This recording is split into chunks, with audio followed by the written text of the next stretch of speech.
Esto es Perspectivas RTM, entrevistas, música y lecciones de vida para tu caminar con Cristo. Bienvenidos a Perspectivas RTM, hoy entrevistas donde aprendemos desde la perspectiva de diferentes campos profesionales cómo se trabaja en relación también con Dios, con Cristo, desde el cristianismo y lo profesional. Quien les habla, Kimberly Yepes, me encuentro con Leonel Herrera, quien está detrás del máster, y en unos segundos les presentamos a nuestra invitada de hoy. ¿Cómo estás, Leo? Muy bien, Kimberly, y saludamos a todos nuestros oyentes. Es un gusto poder, como siempre, tener invitados especiales, invitados muy actuales que nos aportan mucho y, como tú lo dices, no solo la vida cristiana gira en torno a la escritura. Qué bueno poder mirar todos los ámbitos del ser humano, y eso es lo que procuramos aquí en Perspectivas RTM. Así es, hoy vamos con una perspectiva desde lo psicológico, clínico, infantil y les queremos presentar a Andrea Cárdenas. ¿Cómo estás, Andrea? Bueno, muchas gracias por la invitación. Estoy muy feliz de estar aquí con ustedes, de poder compartir un poco de cómo también desde el campo profesional de la psicología podemos extender el reino de los cielos y servirle a Dios. Es tremendo lo que nos hablas del tema de psicología, ¿no? Porque es extender el reino de Dios a través de la psicología, pero ¿cómo lo logras cuando en la actualidad hay personas que, voy a usar el término, satanizan la psicología? Bueno, pues yo pienso que es muy importante entender primero qué se dedica a la psicología. La psicología básicamente es la ciencia que estudia el comportamiento humano, el porqué del comportamiento humano y un poco entender cómo desde ese comportamiento podemos tener, diferentes creencias, perspectivas del mundo, y eso claramente nos lleva a relacionarnos con los demás y con nosotros mismos. Si lo vemos solo desde ese punto de vista, la psicología tiene un componente supremamente humanista en sí misma, porque pone al ser humano como el centro del universo y dependiendo de los campos de los que se vea la psicología, por ejemplo, el clínico, el social, el organizacional, todo está apuntando al ser humano y a entenderlo desde los contextos en el que se desarrolle. Sin embargo, cuando empezamos a entender la psicología también desde lo que la palabra de Dios nos habla, nos vamos a dar cuenta que la psicología realmente solo está exponiendo lo que en la Biblia ya está escrito. Desafortunadamente, pues en muchas situaciones la psicología se va por otros lados completamente distintos a la palabra, pero si vemos en la palabra se nos habla de que somos seres integrales, seres que no solo somos un cuerpo por ahí andando, sino que también tenemos un alma y también tenemos un espíritu. Dentro de esa alma podemos encontrar esas emociones, esos pensamientos, esas creencias del mundo, y no podemos desligar al ser humano de eso. O sea, decir que el ser humano no tiene emociones es anular completamente el diseño de Dios para el humano. Si nosotros como seres humanos no tuviéramos emociones o pensamientos o creencias, seríamos literal zombies por ahí andando completamente desconectados del mundo. Sin sentido. Exactamente. Y realmente la psicología viene a ser una respuesta en muchas situaciones a una pregunta existencial que viene incluso desde la filosofía, porque la psicología viene un poco de la filosofía, luego se empieza ya a volver una ciencia, pero viene desde la pregunta base de dónde venimos, para dónde vamos y sobre la existencia humana. Entonces, creo que anular ese tipo de preguntas que como seres humanos tenemos es literalmente ir en contra del diseño de Dios y de lo que Él creó para el ser humano. En la Biblia dice en Eclesiastés que el ser humano está creado con un corazón eterno, para la eternidad. Es decir, yo pienso que siempre vamos a estar con las preguntas de quiénes somos, para dónde vamos y el propósito de la existencia humana. Y creo que tal vez para las personas que dicen que la psicología es del diablo, que la psicología no existe o que para que el psicólogo sí tenemos a Jesús, creo que sí tienen un punto muy importante y es que Jesús es la fuente de vida completamente. Es decir, si yo me quedo únicamente con la psicología voy a estar como una mesa cogiendo, básicamente. Pero no podemos desconocer tampoco que estamos viviendo una experiencia humana en la Tierra y que como humanos también experimentamos situaciones en nuestra salud física, mental y hasta, incluso la espiritual, ¿sí? Y por eso es que de alguna otra forma considero que la Biblia nos invita a vivir de forma integral, tener en cuenta nuestro cuerpo, nuestro espíritu que está conectado con el Espíritu de Dios, pero también nuestras emociones. Y ahí es cuando veo que la psicología es solamente una herramienta que está al servicio de la humanidad, para que podamos experimentar en la Tierra, básicamente, una experiencia integral. Y que también le demos paso a nuestras emociones, a nuestros pensamientos y a lo que creemos del mundo y de nosotros mismos. Y es que para algunos la psicología era el bastoncito con que lo disciplinaban a uno. Lo va a llevar al psicólogo y el psicólogo era el bastoncito. Pero qué bueno eso que nos estás aclarando, que se puede conciliar la psicología con la escritura, con nuestro quehacer como creyentes. Y más en este tiempo, pienso yo, donde los muchachos, los adolescentes, los niños se están viendo expuestos a muchas cosas que antes no teníamos. La tecnología ha traído beneficios, pero también ha traído muchos daños y muchas puertas que se han abierto que hacen que nuestros muchachos recurran o necesitemos llevarlos a un psicólogo. Sí, total. Digamos que ahí es súper importante, con lo que tú decías, Leo, diferenciar el castigo físico de la disciplina. Son cosas completamente diferentes. El castigo viene desde lo punitivo, como desde incluso la misma rabia del papá de que ese niño o ese adolescente no está haciendo lo que yo quiero que haga, mientras que la disciplina, como lo dice en la Biblia, viene desde el lugar del amor, desde el lugar de la corrección y del acompañar y encaminar. Por ejemplo, el castigo físico, que es el que probablemente algunos de ustedes han experimentado o experimentaron en su infancia. Yo he escuchado mucho de que, no, pero a mí me pegaron y yo estoy bien. Ah, sí. ¿Sí? El hecho de que algo funcione no significa que sea lo correcto. El hecho de que haya funcionado y que haya infundido miedo en ese niño que hoy en día es un adulto no significa que haya sido la forma correcta. Y la Biblia sí nos indica que la disciplina viene desde el campo del amor, no desde el campo del castigo y desde el campo de la culpa y de hacer sentir al niño culpable.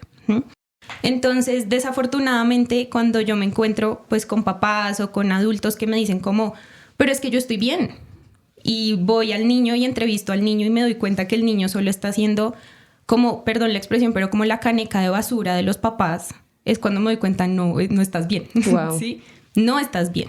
Y hay papás que incluso se cierran a un proceso en psicología, pero que, entre comillas, les toca porque el colegio o el jardín los remitió y no permiten que el niño o el adolescente siga en el colegio, sino tienen como un reporte de psicología. Cuando se empieza el proceso es cuando ya de alguna otra forma los papás empiezan a darse cuenta que realmente no es que estén tan bien.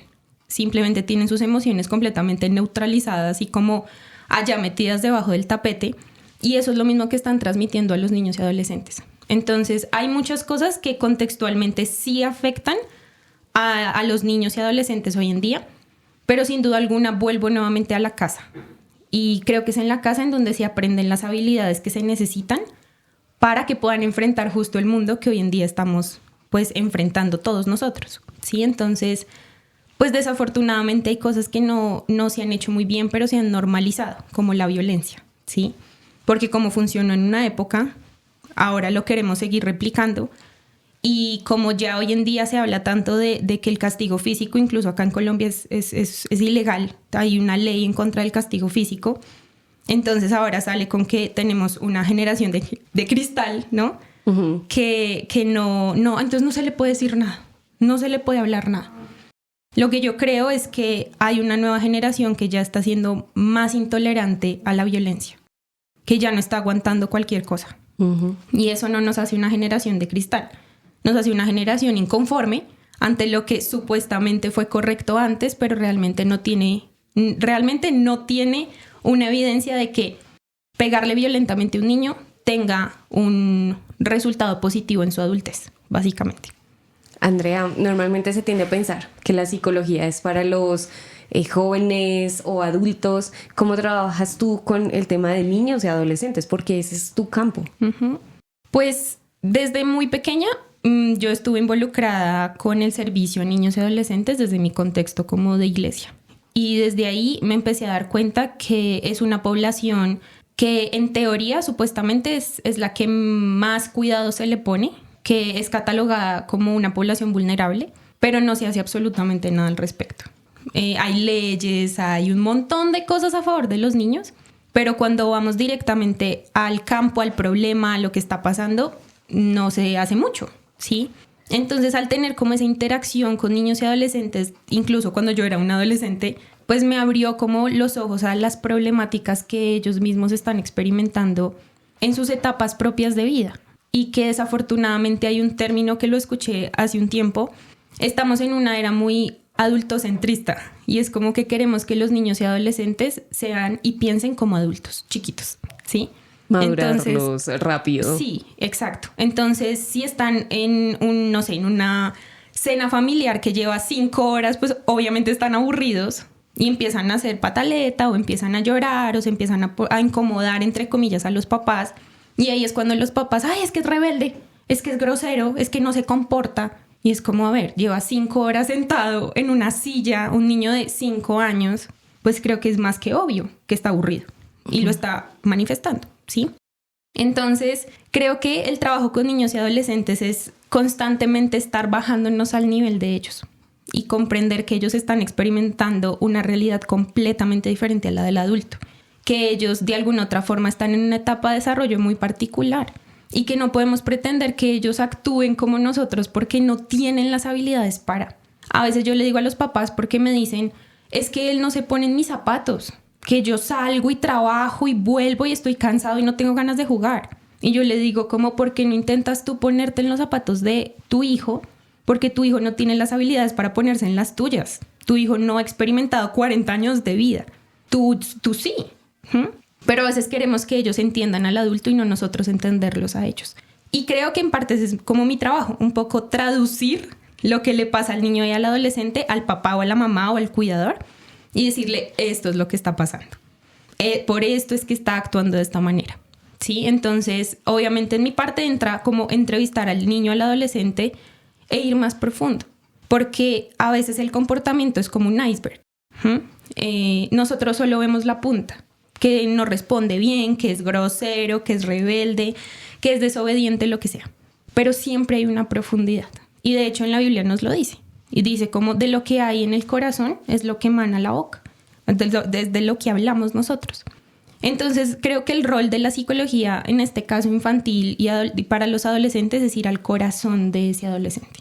Es ir a lo más profundo de ese comportamiento, porque ese comportamiento tiene una explicación y la psicología me permite, por medio de pruebas, por medio de juegos, por medio de estrategias, ir a ese lugar.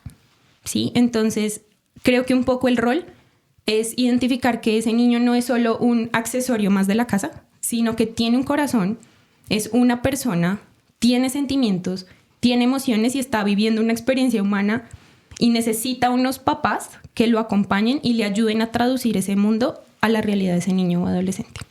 Una de las preguntas que los padres se hacen mucho cuando hay hijos de pronto ya de 8 o 10 años o adolescentes, ¿a qué edad darles un celular? ¿Qué se recomienda? Porque se dice, bueno, es que lo necesito controlar. Entonces le doy el celular con la excusa de que lo necesito controlar. Pero ¿qué tan nocivo puede ser darle a un niño de muy baja edad un celular? ¿O qué es lo que se pudiera como recomendar a esos padres? Pues digamos que hay estudios que hablan de que la edad más o menos en promedio para poder entregar un celular son los 14, 15 años.